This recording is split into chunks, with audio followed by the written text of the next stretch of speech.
Bismillahirrahmanirrahim. Assalamualaikum warahmatullahi wabarakatuh. Tentang qasad, ta'arud dan ta'yin dalam takbiratul ihram. Di sini dijelaskan di dalam kitab Tawdihul Adillah karangan Kiai Haji Muhammad Syafi'i Hazami bahwa qasad artinya bermaksud, bertujuan.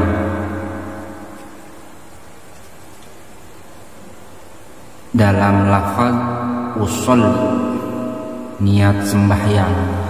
Ta'arud artinya menyatakan diri.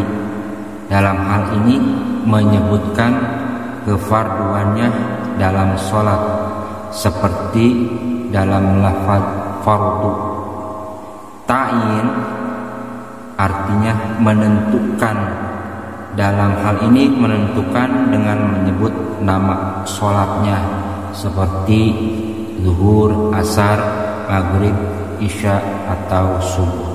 Walhasil qasad, ta'arud dan ta'yin itu berkaitan dengan lafaz niat usolli fardu zuhri, usolli fardu asyri, usolli fardu maghribi, usolli fardu isya'i, dan usolli fardu subhi.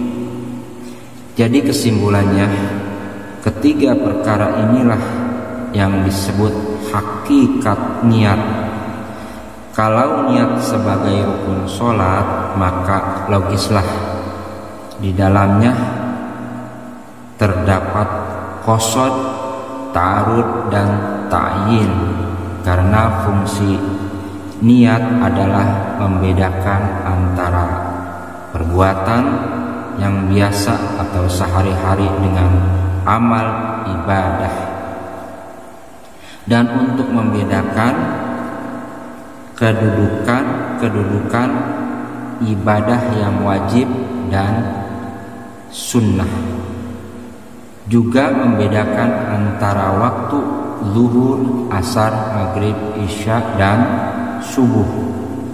Andai kata perbuatan tersebut tanpa niat, tentu tidak ada bedanya jika kita berdiri termenung melamun menghadap ke arah barat dengan berdiri sholat, dan tidak ada bedanya antara sholat fardu zuhur dengan asar.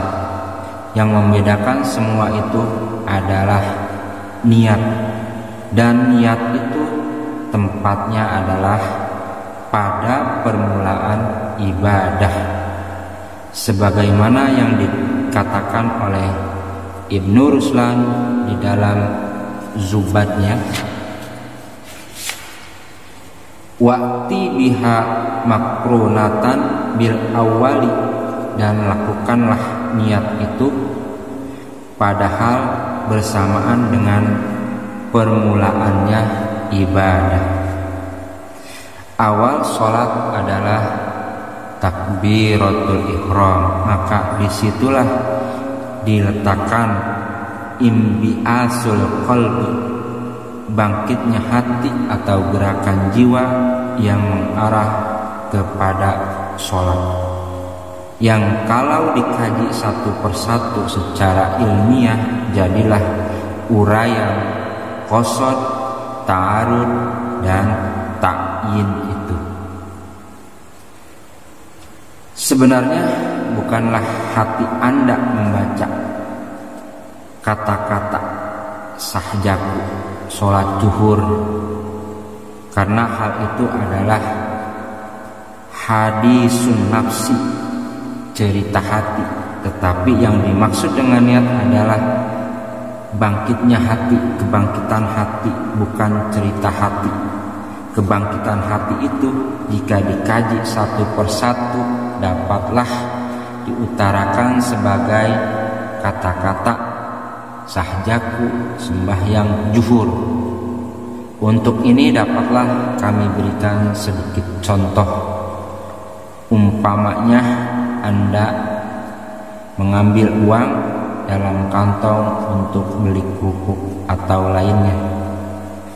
Bukankah di situ sudah ada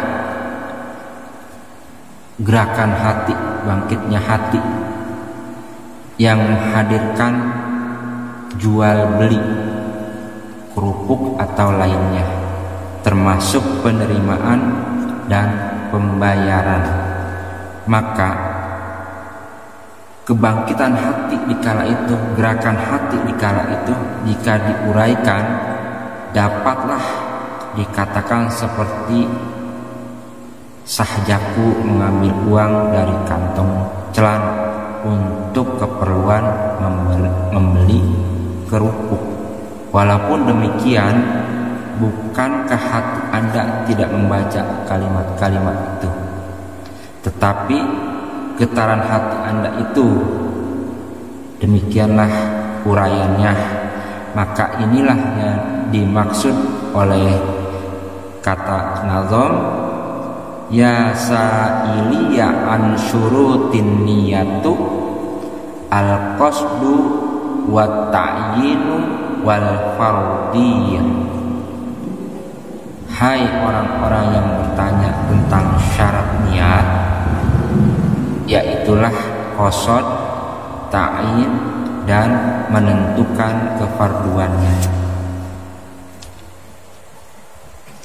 Mengenai kaifiat niat sholat ini, dapatlah kami bawakan di sini apa yang tersebut di dalam kitab Ihya Ulumuddin juz 1 halaman 159 sebagai berikut.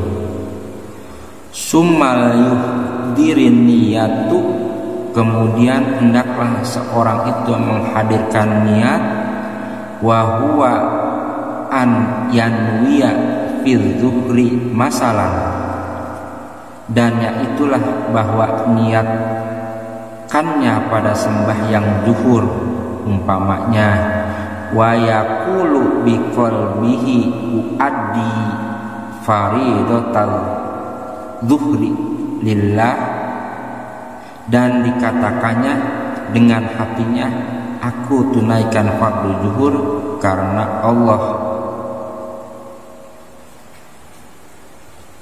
Liyumayyizaha biqaulihi uaddi anil qada, agar dibedakannya dengan katanya aku tunaikan daripada qada. Wabil faridati anin nafli,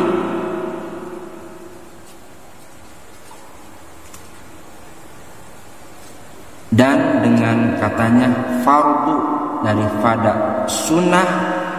Wabil zuhri anil asri wa ghairi, dan dengan katanya zuhur daripada asar dan lainnya. Wal takun ma'ani hadhil alfazi hadiratan, dan hendaklah pengertian-pengertian lafaz ini hadir fi qalbihi fa innahu huwan niyah, di dalam hatinya, maka sesungguhnya dia itulah niat. Adapun niat itu wajiblah ia di dalam takbiratul ihram, dengan makna jangan keluar dari alif Allah dan ra'nya akbar. Apakah niat itu memenuhi seluruh takbir ataupun di awalnya saja atau di akhirnya saja, asal jangan keluar dari lafaz Allahu Akbar itu. Inilah yang disebut muqaranah urfiyah, yang dipakai untuk memudahkan bagi orang awam. Itulah pilihan Imam Haramain An-Nawawi dalam Syarah Muhadzab dan Hujatul Islam Al-Ghazali, sebagaimana kata Ibnu Ruslan di dalam Zubadnya, fi kullihi hatman wa mukhtarul imam wan nawawi wa hujjatin lil islami yakfi bi ayyakuna qalbul fa'il mustahdiran niyati ghaira ghafilin, dan wajib menyertakan niat dengan takbir pada keseluruhannya. Dan pilihan Imam Al-Haramain dan An-Nawawi dan Hujatul Islam Al-Ghazali memadailah dengan bahwa hati pelakunya itu menghadirkan niat sembahyang, padahal tiada lalai daripadanya. Demikianlah penjelasan tentang qasad, ta'arud dan ta'in di dalam kitab Tawdihul Adillah karangan Kiai Haji Muhammad Syafi'i. Semoga bermanfaat untuk kita semua. In uridu ilal islah mastata'tu wa ma taufiqi illa billah, alaihi tawakkaltu wa ilaihi unib. Wallahul muwaffiq ila aqwamit thoriq. Wassalamu alaikum warahmatullahi wabarakatuh.